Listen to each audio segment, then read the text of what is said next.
Spider-Man. Chapter 1. The Girl and the Spider. Peter Parker lived next door to Mary Jane Watson, MJ.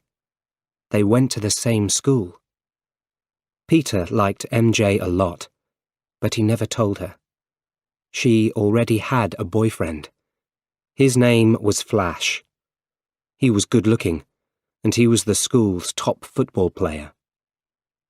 One day, their class went to the Columbia Genetic Research Institute. Peter was late. He ran behind the bus. Then at last it stopped.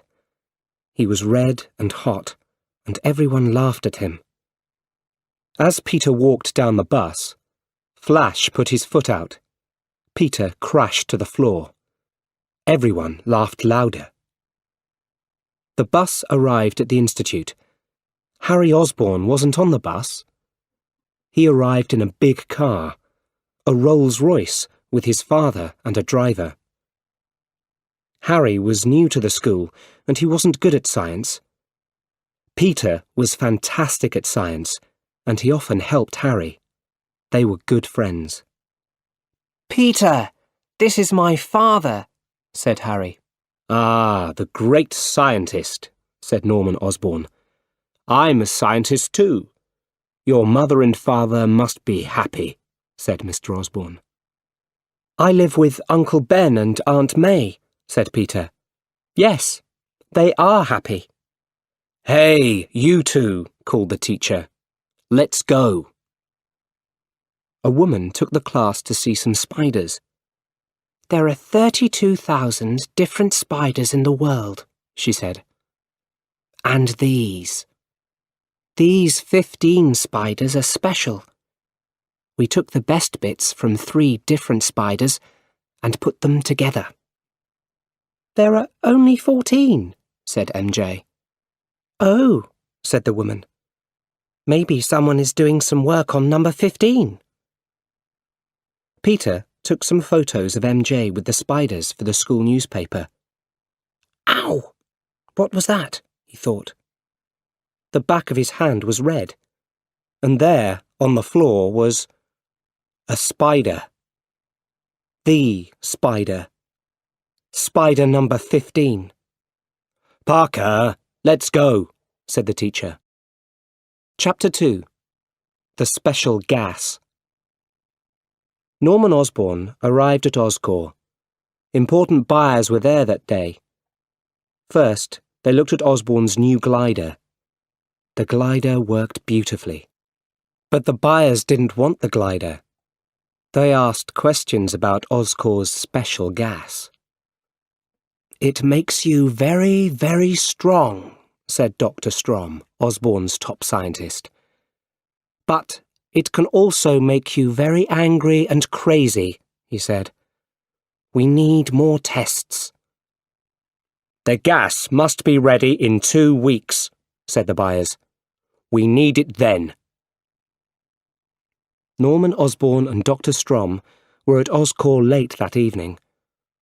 "I'm going to test the gas. It must work." "No, Mr. Osborn," said Strom. "The gas isn't ready yet. Give me 2 more weeks." 2 weeks is too late," said Osborn. "Just start it when I'm ready." Osborn went into a special room. Strom closed the doors after him and started the gas.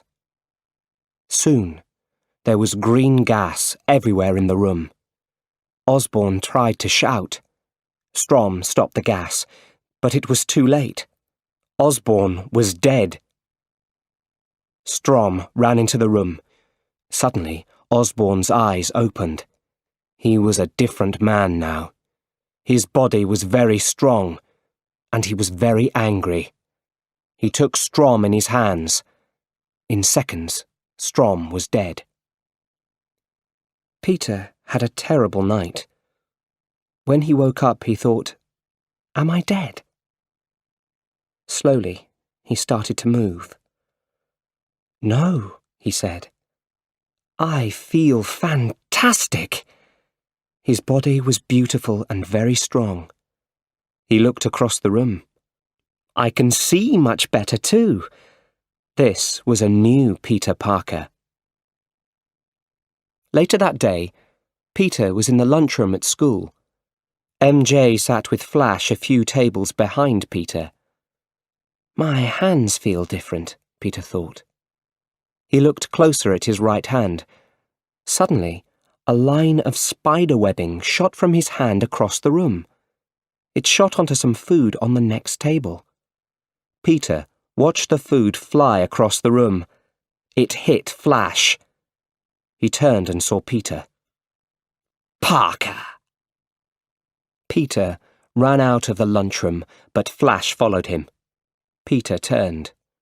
Flash tried to hit him, but Peter moved too quickly. Flash tried again and again to hit Peter. Then Peter hit Flash, and he hit him right across the room. Peter ran out of the school. He went down a street between two tall buildings. He wanted to test his new body. He went up a wall. He went higher and higher. At the top, he looked down at the road with its little cars. Then he ran and jumped from building to building. Woohoo! He shouted. He stopped on one building. Now, he thought, I'm going to try this spider webbing. He put his hands in front of him and looked at the building opposite. At first, nothing happened.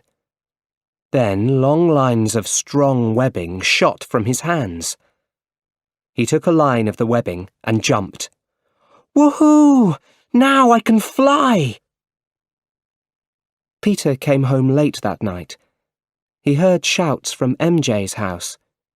He went into the garden. MJ's back door opened. MJ walked into her garden and saw Peter. Did you hear that? She asked. No, well, I heard something. You can always hear us, right? Then she smiled. So, school finishes soon.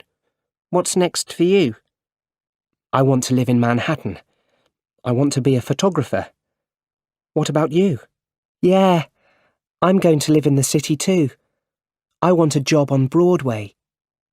You were great in all those school plays. I cried when you were Cinderella, he said. Peter, we were 6 then. A car stopped in front of MJ's house. It was new and cool, and it was Flash's car. MJ put on her party girl face and ran to the car. Chapter 3. The Worst Day. Peter thought a lot about MJ and about Flash's car. He wanted a cool car too. The next evening, Peter ran to the front door. He had some things in a bag. I'm going into town. I want to finish some schoolwork, he called. Wait, said Uncle Ben. Let's go in the car. Uncle Ben stopped the car. Thanks for the ride, smiled Peter. Let's talk, said Uncle Ben. I haven't got time right now. That fight you had at school, with Flash. I didn't start the fight, said Peter. I know, said Uncle Ben, but this is an important time. You're changing into a man. Be careful, Peter. With great power comes great responsibility. Peter was angry. He opened the car door. I know I'm not your father, said Uncle Ben. No, you're not, shouted Peter. Uncle Ben went quiet. See you here at 10 o'clock, he said. Sadly, Peter watched Uncle Ben's car drive away. Peter walked across the street to an old building. He went in and walked into a big room. There were many people there. They watched a fight with 2 men. One of the men was very big and ugly. His name was Bonesaw McGraw. He jumped on top of the other man, and the fight was over. A few crazy people wanted to fight Bonesaw for money. Peter wanted to fight him too. He needed the money. He took a costume and mask out of his bag. $3,000 for 3 minutes with Bonesaw, a man shouted. Let's hear a big shout for our next fighter. The man looked at Peter's costume, red and blue with spider webs. For Spider-Man! Everyone looked at Peter and laughed. Bonesaw had crazy eyes and a terrible smile. He was big and very strong. The fight started. When Bonesaw tried to hit Peter, Peter jumped right over him. Then Bonesaw hit Peter with a chair and Peter hit the floor. Then Peter jumped up and hit Bonesaw. He knocked him out. Everybody shouted and laughed. They loved it. After the fight, Peter went for his money. The man gave him $100. $100? said Peter. It's $3,000, not $100. It's $3,000 for 3 minutes. Your fight was only 2 minutes. I need that money, said Peter. Not my problem, said the man. Peter walked away angrily. Then there was a shout behind him. Hey! Stop that man! He's got my money! A man with white hair ran to a door and out of the building. Why didn't you stop him? The man asked Peter. Not my problem, said Peter.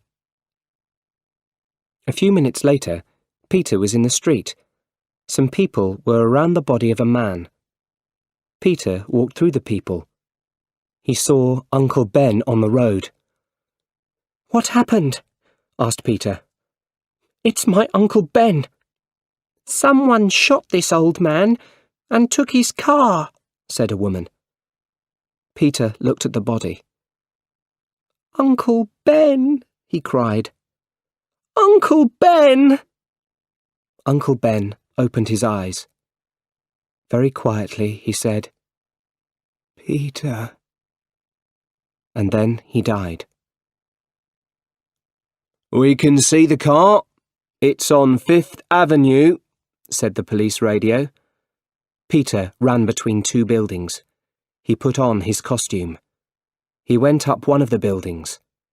He used his webbing and jumped from building to building. Very soon, he was on 5th Avenue.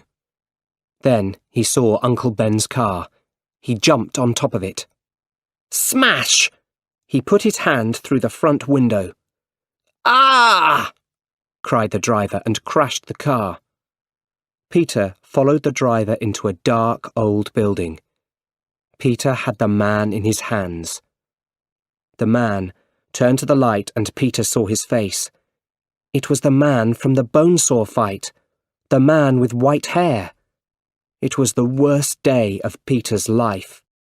Chapter 4. An Old Life Ends. Life was quiet after Uncle Ben died. Peter and Harry worked hard at school, and soon their last year was over. Everyone's family came to school on the last day. Good news, Peter, Harry said. My dad bought a flat for me in Manhattan, and there's a room for you. That's great, said Peter. Then Harry's father arrived. You did it, Mr. Osborne said to Harry. He was a little surprised, but also very happy. Good work. Then he turned to Peter. And Peter, the best science student in the school. That's fantastic. Mr. Osborne looked at Peter. Life isn't easy for you right now, he said. Try to enjoy the day. It's the start of something new. Then he smiled. You're almost a brother to Harry. That makes you family. Peter smiled back, but he was frightened. His spider sense saw something terrible in Mr. Osborne's eyes. Harry saw MJ and Flash. MJ didn't look happy. Flash looked very angry. Then Flash walked away. "It's over for MJ and Flash," thought Harry. "Good." Later that day, Peter sat quietly at home. He thought about Uncle Ben, and he started to cry. Then he remembered Uncle Ben's words. "With great power comes great responsibility." Something in Peter woke up. "I'm strong," he thought, "and I'm a good person. I must help other people. Uncle Ben was right." Chapter 5. A New Life Starts. Spider-Man worked very hard. Every day, terrible things happened in New York. Every day, Spider-Man helped people. Soon, Spider-Man was big news in New York. All the newspapers had stories about him. But who was he? No one knew. A few weeks later, Peter walked alone through the streets of Manhattan. Suddenly, he saw MJ come out of a restaurant. "Hi, MJ," he called. "Hi," she smiled. "What are you doing around here?" "I'm looking for a job," he answered. "What about you?" I'm working on Broadway now," she said. "Hey, that's great, MJ. You're living your dream." But then a man came out of the restaurant. The man was angry with MJ. The day's money wasn't right. $6 wasn't there. MJ shouted back at the man. Then she turned to Peter.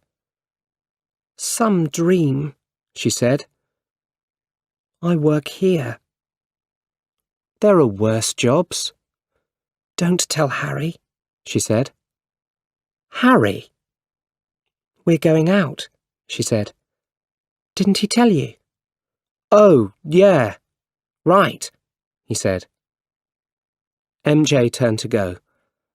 "Let's get together again sometime," she smiled, and then she left.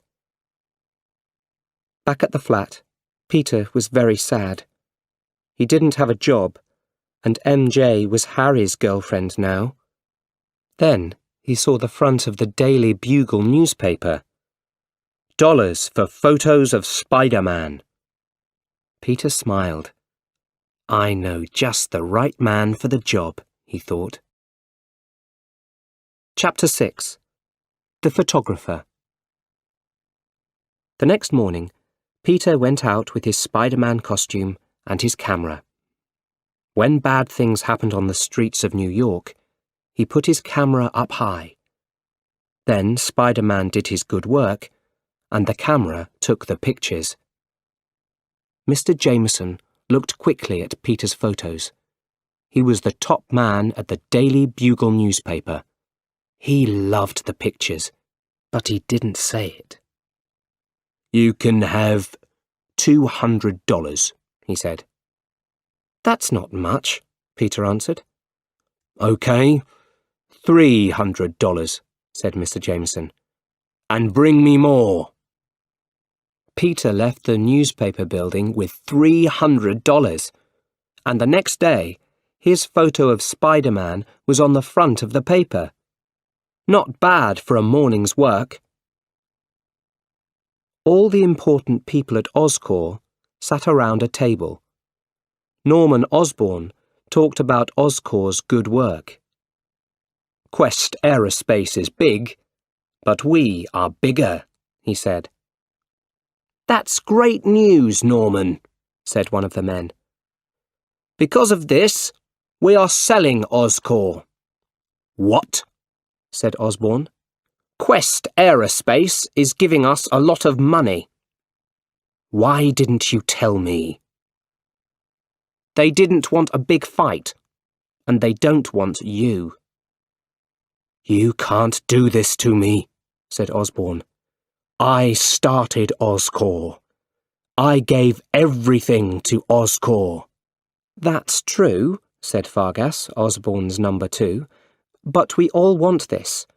We're selling after the Oscorp World Unity Festival. I'm sorry, Norman. The Oscorp World Unity Festival was a street party in Times Square. Lots of families were there. Peter was there for the Daily Bugle newspaper.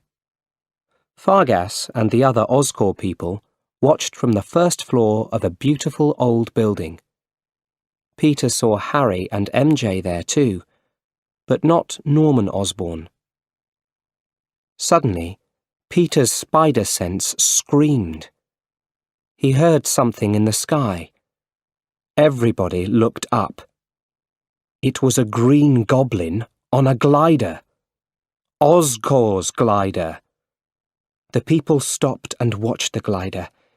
It was fantastic. The glider moved very fast through Times Square. The Green Rider laughed crazily. He moved close to Fargas, and suddenly the wall of the building exploded. Everyone screamed. Fargas and the other Oscorp people were dead. Peter looked for MJ. She wasn't dead. But she's going to fall, thought Peter. The Green Goblin came up close to MJ and laughed crazily. He had terrible yellow eyes and teeth. But then someone in red and blue crashed into the Green Goblin with his feet. It was Spider-Man. Spider-Man went after the Green Goblin. Then Spider-Man and the Green Goblin started to fight, and the Goblin hit Spider-Man right across the street. MJ screamed, "Help! Help!" Spider-Man heard her and jumped up, but the Green Goblin crashed into him, and they both crashed into a window. The Green Goblin hit Spider-Man. Then Spider-Man jumped down near to MJ. He shot webbing at the Goblin's face. Then he pulled some parts out of the glider. Part of the glider exploded. The Green Goblin took his glider up into the sky. Suddenly, MJ screamed again. Spider-Man jumped down to her. He shot webbing onto a building and pulled her into his arms. He was just in time. He shot more webbing and moved from building to building with MJ in his arms. MJ wasn't frightened. It was so exciting. He left her in a garden on top of a building. "Wait!" she called. "Who are you?" "You know me. I'm Spider-Man." And then he wasn't there. Chapter 7. We Can Work Together. That night, Norman Osborn was alone at home. He read the evening newspaper. There was a story about the Oscorp people. They were all dead. Who did it? He thought. We did it. Who said that? You know, came the answer. Osborn looked around the empty room. Where are you? He cried. I'm right here. He started to understand. It was in his head. It was him. Ha ha ha! Laughed the Green Goblin. This is only the start. Only one person can stop us. Or maybe he can work with us. And now Osborn knew. He was the Green Goblin. The Green Goblin crashed through the window of the Daily Bugle. Who takes Spider-Man's photos? He shouted. His hands were around Mr. Jameson. Suddenly, Spider-Man was at the window.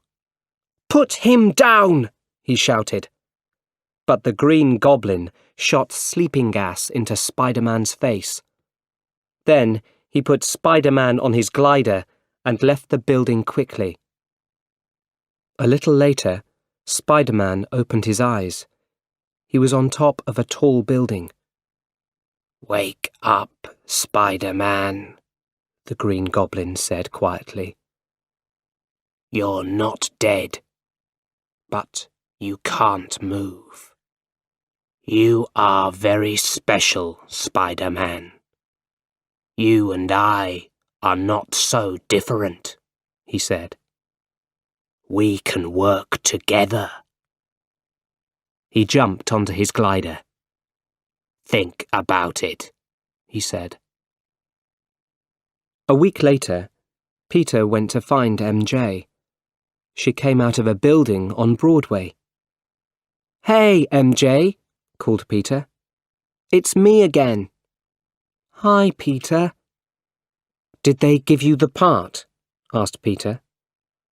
They didn't like me, said MJ sadly. Let's go for a burger. You can have anything. Up to $7.84. MJ laughed. I'd like that, she said. Oh, but I'm going out to dinner with Harry. Come with us. No, thanks, said Peter. MJ turned and walked away. It started to rain. She knew a quick way and walked down a dark street. Suddenly, 4 men were around her. She hit one, and then another. And suddenly he was there.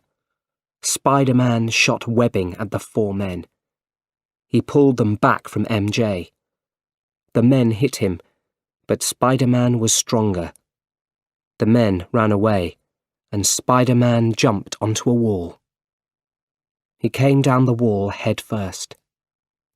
You saved me again, said MJ. You are fantastic. I want to thank you this time. MJ moved close to Spider-Man, and they kissed slowly. Suddenly, the world stopped. It was a fantastic kiss. On Thanksgiving Day, Peter was on 6th Avenue. A tall building was on fire. My little boy's in there, a woman screamed. Spider-Man jumped up into the building. He saved the boy and gave him to his mother. Then they heard another scream. There's someone still up there, a woman shouted. Spider-Man jumped back into the building. Where are you? He called.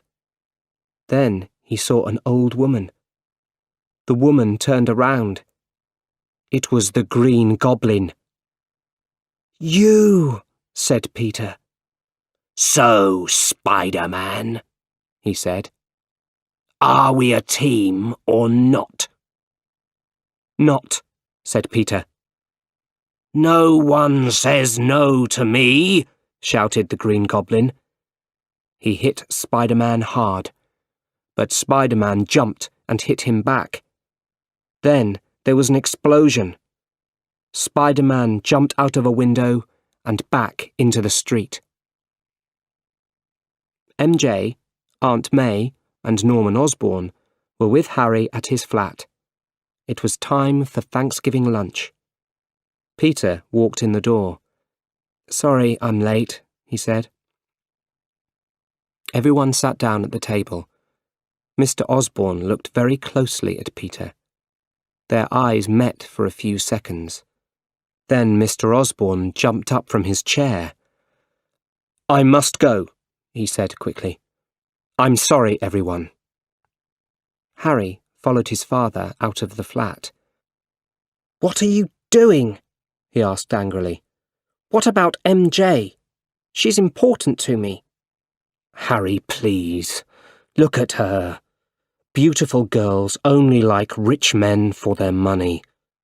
Have fun with MJ, and then forget her. The others heard everything. Mr. Osborn left and Harry came in. Well, Harry, you didn't say much for me, did you? Said MJ. Your father said some terrible things. My father's a great man. You don't know anything about him. MJ walked to the door. I'm sorry, Aunt May, she said. Then she walked out and closed the door behind. Chapter 8. The Last Fight. Late that night, Aunt May was alone in her bedroom. She looked at a photo of Uncle Ben. Suddenly, the bedroom wall exploded. The Green Goblin was there on his glider. He looked at her with his terrible yellow eyes and laughed crazily. Peter ran to Aunt May's room at the hospital. She wasn't dead. Her face was white, and she cried out, "Those terrible yellow eyes!" "What happened?" shouted Peter. But no one answered. Peter stopped for a second. Then he understood. "He knows," he thought. "The Green Goblin knows Aunt May. He knows Peter Parker is Spider-Man." Peter sat by Aunt May's bed all night. The next day, MJ came to the hospital. "How is she?" she asked Peter. "She's going to be okay," said Peter. "Did you talk to Harry?"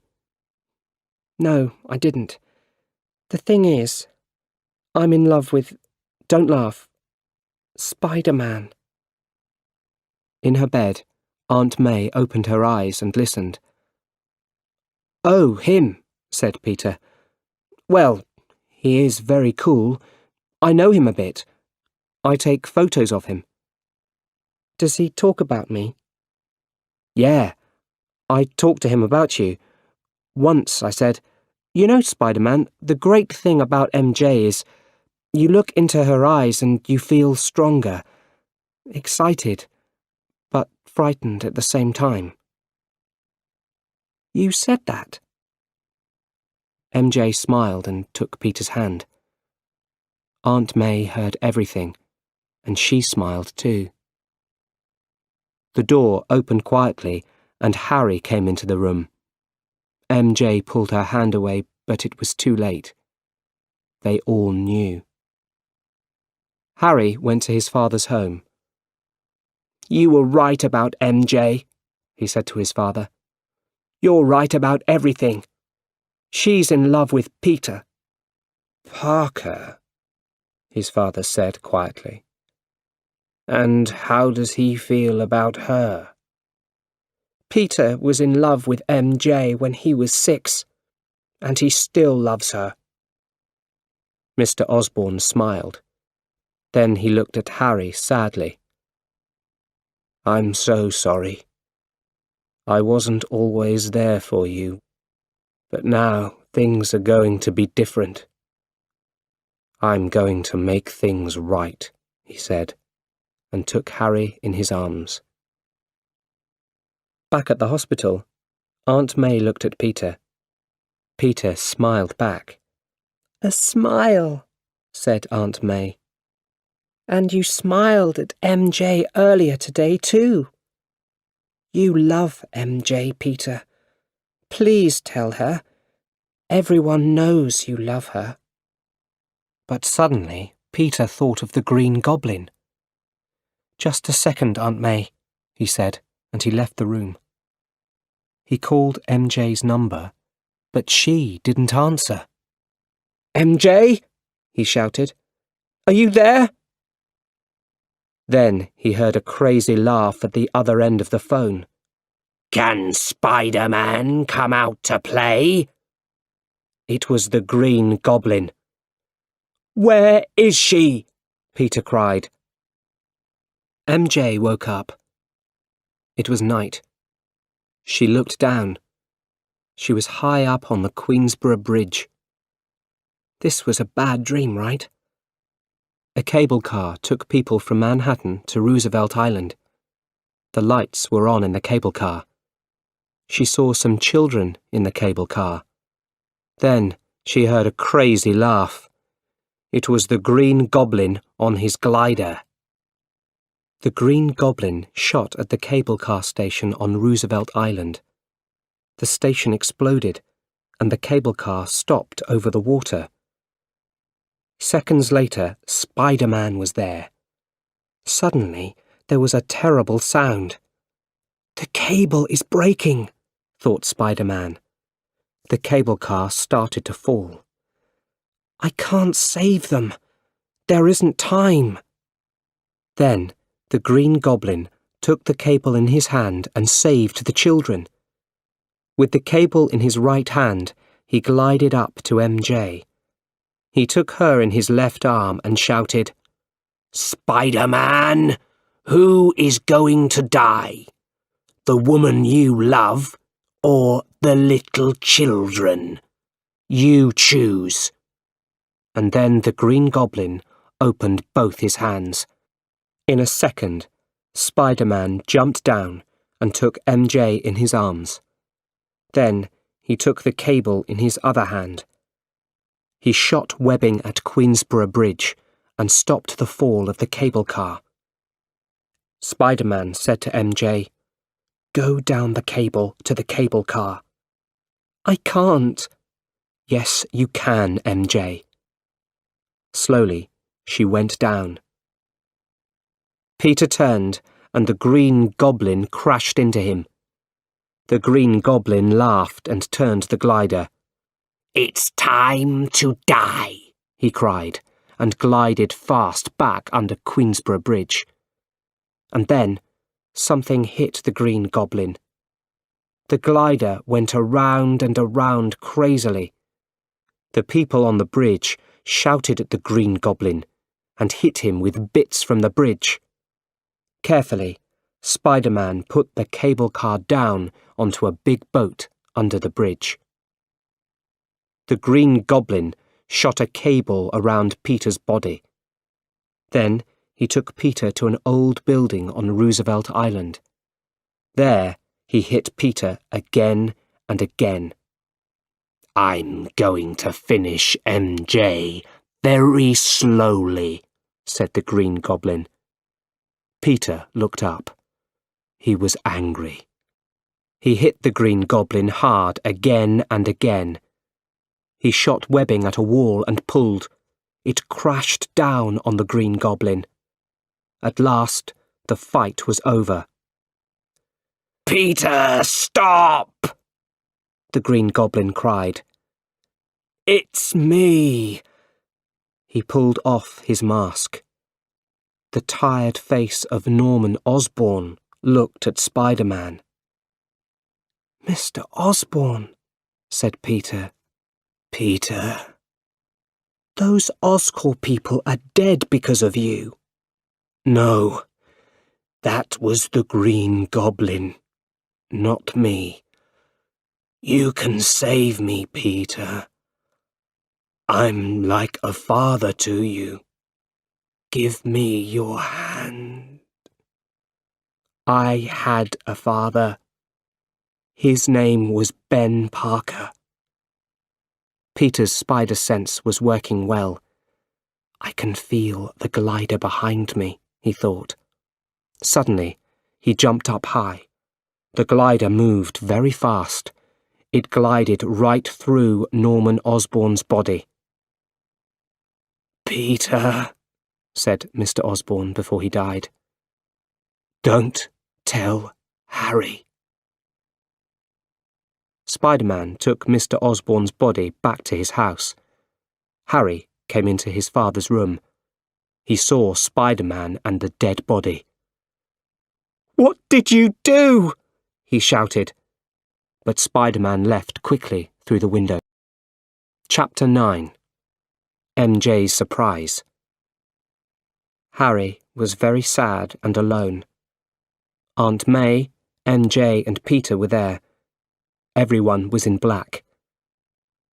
"I'm so sorry, Harry," said Peter. "It's difficult without a father, I know." "It was Spider-Man," said Harry. "My father is dead, and Spider-Man must pay." Harry looked at Peter sadly. "You're the only family I have now." A little later, MJ and Peter talked together under some trees. "Peter," said MJ, "I almost died on that bridge.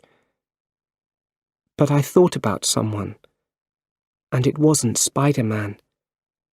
It was you, Peter. Peter smiled. Really? The thing is, I love you, Peter. I love you so much. She put her arms around him and they kissed. Peter's love for MJ was strong, but it wasn't easy for Peter. He pulled away from her. "There are things I can't tell you," he said. "But I'm always going to be there for you, MJ. I will always be your friend."